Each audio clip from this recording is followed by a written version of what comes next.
Assalamualaikum dan salam sejahtera. Pada hari ini cikgu nak ajar Bahasa Melayu penulisan UPSR bahagian C. Okey, bahagian C ni adalah bahagian karangan.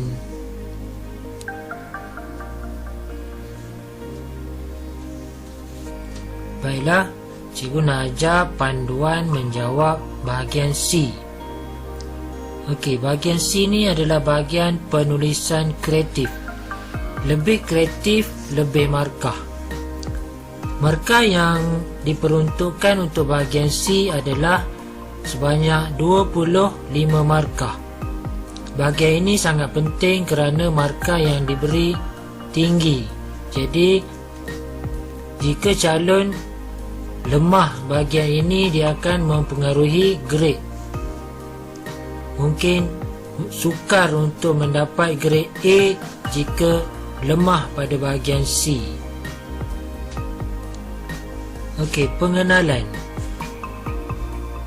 Bahagian C ni ialah menghasilkan penulisan kreatif, jenis imaginatif dan deskriptif, menggunakan bahasa yang menarik dengan betul. Karangan dalam bahagian C ni adalah karangan berformat ataupun karangan tidak berformat. Kemudian panjang karangan antara 80 hingga 120 patah perkataan. Okey, ciri-ciri karangan yang cemerlang. Yang pertama, mesti ada satu perenggan pendahuluan. Okey, wajib perenggan pendahuluan ni.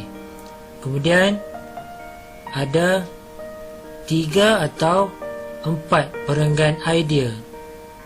Setiap perenggan mestilah mempunyai satu idea utama, idea sampingan, huraian idea beserta contoh, dan ada satu perenggan penutup atau kesimpulan. Okey, ini juga wajib. Okey, jika calon tidak membuat pendahuluan ataupun penutup ataupun kedua-duanya sekali, markah cemerlang tinggi tidak layak untuk diberi. Mungkin dia akan dapat cemerlang rendah atau mungkin turun kepada aras baik. Okey, jadi mesti beri perhatian, mesti ada pendahuluan dan ada penutup untuk membina karangan. Okey, baik. Ini adalah penskoran bagi markah cemerlang. Markah cemerlang antara 20 hingga 25 markah. Kriteria untuk karangan yang cemerlang ialah: yang pertama, idea menepati tugasan.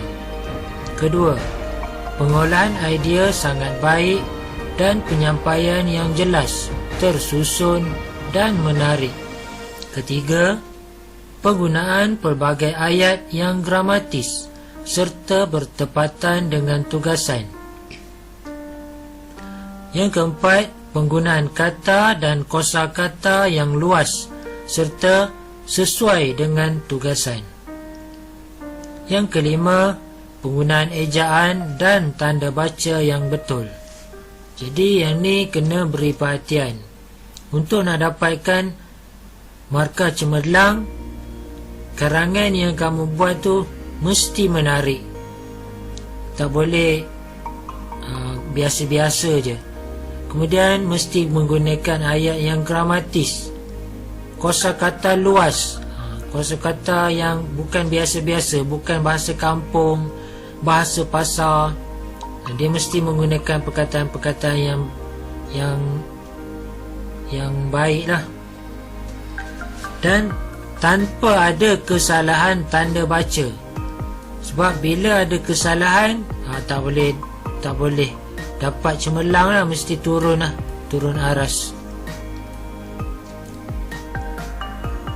Okey, kaedah membina karangan yang cemerlang. Jadi hari ini cikgu nak ajar macam mana kaedah untuk membina karangan yang cemerlang.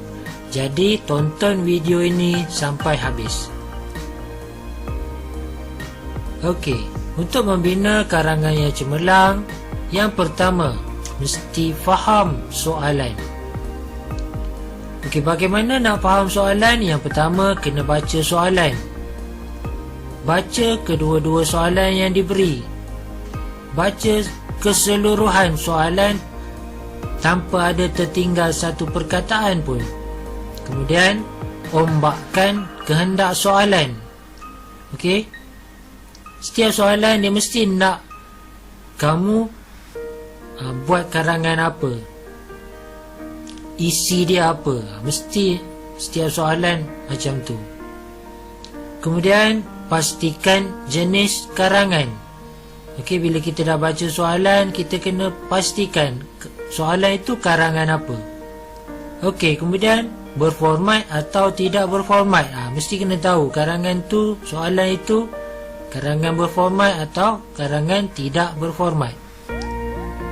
Dan tentukan soalan, bentuk umum atau khusus. Yang ni saya nak ajar hari ni. Macam mana kita nak menentukan karangan itu umum atau khusus. Okey, untuk menjana idea untuk membina karangan, kita mesti tahu karangan itu umum atau khusus. Okey, jika karangan itu umum, okey, murid-murid boleh menggunakan satu teknik. Okey, hari ni saya nak ajar satu teknik untuk membina, untuk menjana idea. Okey, ini gambar apa ni? Gambar beruk. Okey, apa kaitan beruk dengan membina karangan ni? Okey, kita tengok selepas ini.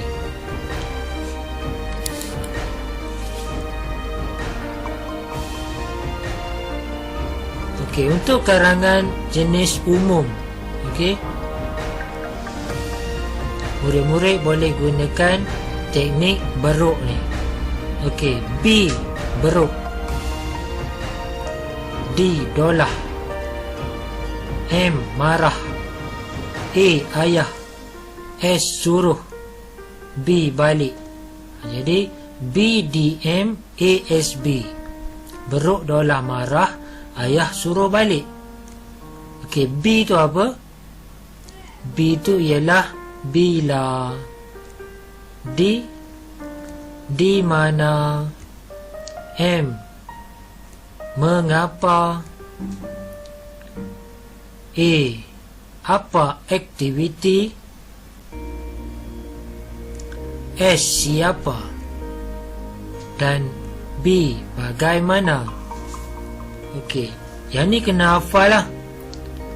Perut dolah marah, ayah suruh balik ni hafal. Dan apa dia perut dolah marah tu ialah bila, di mana, mengapa, apa, aktiviti, siapa dan bagaimana.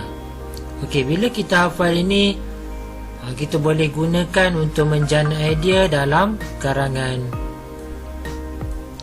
Okey, manakala karangan bentuk khusus pula, dia hanya ada satu soalan saja, iaitu apa. Okey, jadi kita kena bezakan soalan itu bentuk umum atau bentuk khusus. Kalau bentuk umum, kita boleh gunakan perut dolah marah. Kalau bentuk khusus, kita gunakan apa. Okey, kita tengok jenis-jenis karangan umum. Okey, karangan cerita atau keperihalan, karangan bergambar, autobiografi, berita, ucapan, laporan, dialog atau temu ramah. Manakala karangan bentuk khusus, okey, fakta, syarahan, peribahasa dan dialog yang berbentuk fakta. Okey, sekarang ni bagaimana kita nak menguji jenis soalan umum atau khusus. Okey, kita kena tentukan dulu isi sasaran, isi soalan. Uji tema dengan clue BDM ASB. Okey, cikgu namakan dia BDM ASB ni sebagai clue.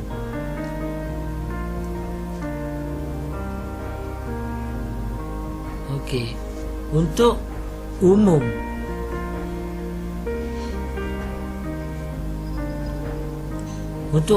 kehendak soalan mestilah sesuai dengan semua clue BDM ASB. Manakala karangan jenis khusus, kehendak soalan hanya sesuai dengan satu clue saja, iaitu tadilah apa tu.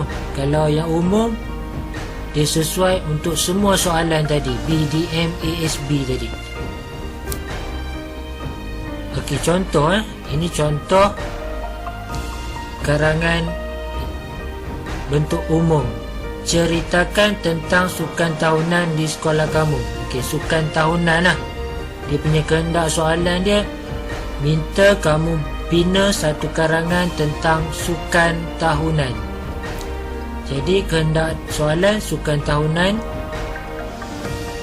Okey, BDM ASB. Bila sukan tahunan? Di mana sukan tahunan diadakan? Mengapa sukan tahunan itu diadakan? Apa aktiviti dalam sukan tahunan? Siapa yang menang dalam sukan tahunan itu? Bagaimana perasaan kamu dalam sukan tahunan? Okey, maknanya semua clue itu boleh dibina soalan dan dijawab. Manakala soalan bentuk khusus, terangkan faedah sukan. Okey, dia punya kehendak soalan dia minta murid buat satu karangan faedah sukan ataupun faedah bersukan. Okey, jika kita bina soalan BDM ASB, bila faedah sukan, tak ada soalan macam tu. Di mana faedah sukan? Tak boleh juga buat soalan macam tu. Mengapa faedah sukan? Tak boleh. Okey, apa faedah sukan? Yang tu saja boleh. Tu maksud dia, satu soalan saja yang boleh dibina. Okey, siapa faedah sukan? Lagilah tak ada. Dan bagaimana faedah sukan? Tak boleh juga. Okey, kita tengok seterusnya. Okey, ini contoh soalan. Okey, baca dulu. Apabila dapat kertas soalan, baca dulu arahan. Baca semua. Bahagian C 25 markah, masa dicadangkan 35 minit. Bahagian ini mengandungi 2 soalan, jawab 1 soalan sahaja. Panjang karangan kamu adalah antara 80 hingga 120 patah perkataan sahaja. Okey, lepas tu baru baca soalan. Soalan 1. Setiap tahun sekolah kamu akan mengadakan sukan tahunan. Berbagai-bagai aktiviti yang dipertandingkan dalam sukan tersebut. Ceritakan tentang sukan tahunan di sekolah kamu. Okey, kita tentukan macam mana kita nak tentukan karangan ini bentuk umum atau khusus. Kita uji dia dengan BDM ASB. Kita tulis soal BDM ASB tu dekat bawah ni dan kita bina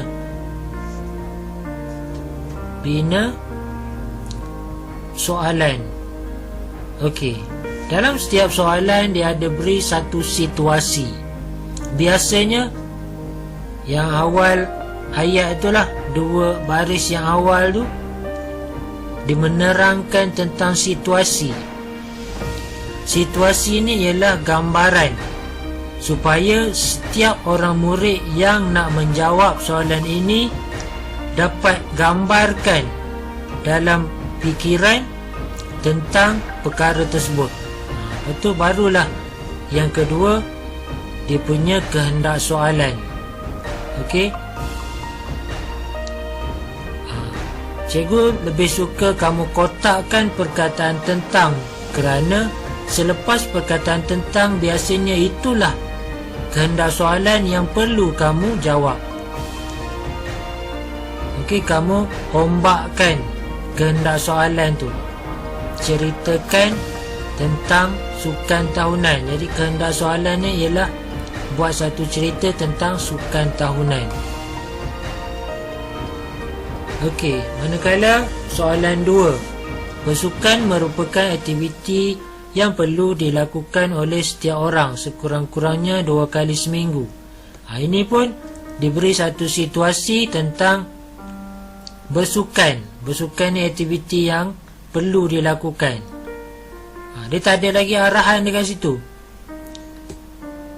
Dia hanya bagi gambaran saja. Okey, kat sini untuk soalan 2 ni dia tidak ada letak perkataan tentang, tapi sebenarnya dia berada di situ. Terangkan faedah-faedah bersukan yang kamu perolehi. Jadi kamu garis selepas anak panah tu. Okey, kamu ombakkan faedah-faedah bersukan. Jadi bina ayat soalan berdasarkan BDM ASB kepada kedua-dua soalan ini. Baru kita kenal pasti soalan ini boleh guna beruk dolah ataupun tidak. Okey, kalau kita tengok soalan 1 ni bentuk umum, soalan 2 ni adalah bentuk khusus. Jadi yang bentuk umum boleh guna beruk dolah marah, ayah suruh balik, dan bentuk khusus hanya boleh guna apa. Okey, selepas kita dah tahu apa yang kita nak guna, kita kena buat kerangka soalan. Okey, kerangka karangan. Okey, kerangka karangan ni adalah tentang sukan tahunan. Okey, kita buat bila. Kita jawab terus. Pada minggu lepas, buat dalam bentuk yang paling ringkas. Di mana sukan? Di padang sekolah. Mengapa? Mengapa buat? Mengapa diadakan? Mencungkil bakat murid, ataupun mencari wakil untuk mewakili sekolah. Okey. Untuk apa aktiviti kat sini kamu boleh buat daripada mula sehinggalah tamat. Okey, kamu boleh buat dalam beberapa perenggan lagi.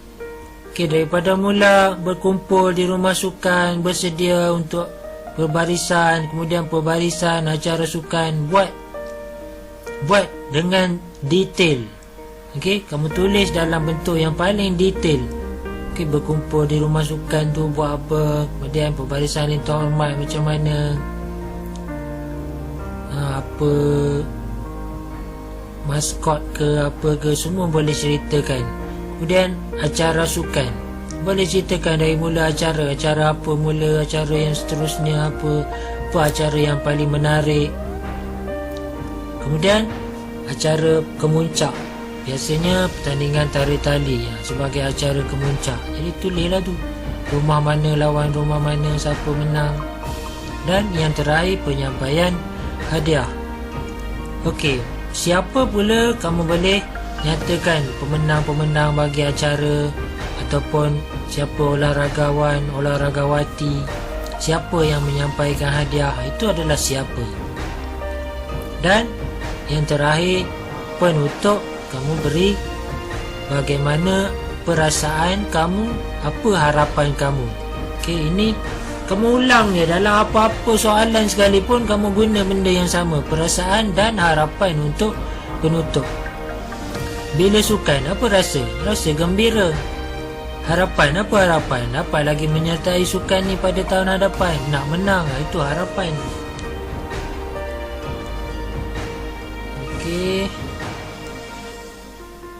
Okey, manakala bagi soalan bentuk khusus, kita kena buat peta minda. Kerangka karangan dalam bentuk peta minda. Jadi apa faedah bersukan? Okey, kehendak soalan kita letak di tengah-tengah peta minda. Okey, apa faedah bersukan? Menyihatkan tubuh badan. Apa faedah bersukan seterusnya? Mengeratkan hubungan dan menambah kenalan. Okey, seterusnya faedah bersukan ialah mengisi masa lapang. Seterusnya faedah bersukan ialah mengharumkan nama sekolah. Okey, cikgu nak kamu salinlah kedua-dua kerangka ini dan kamu cuba bina satu karangan daripada kerangka ini.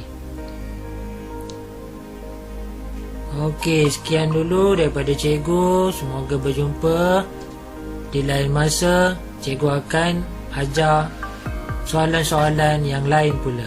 Sekian, terima kasih. Assalamualaikum warahmatullahi wabarakatuh.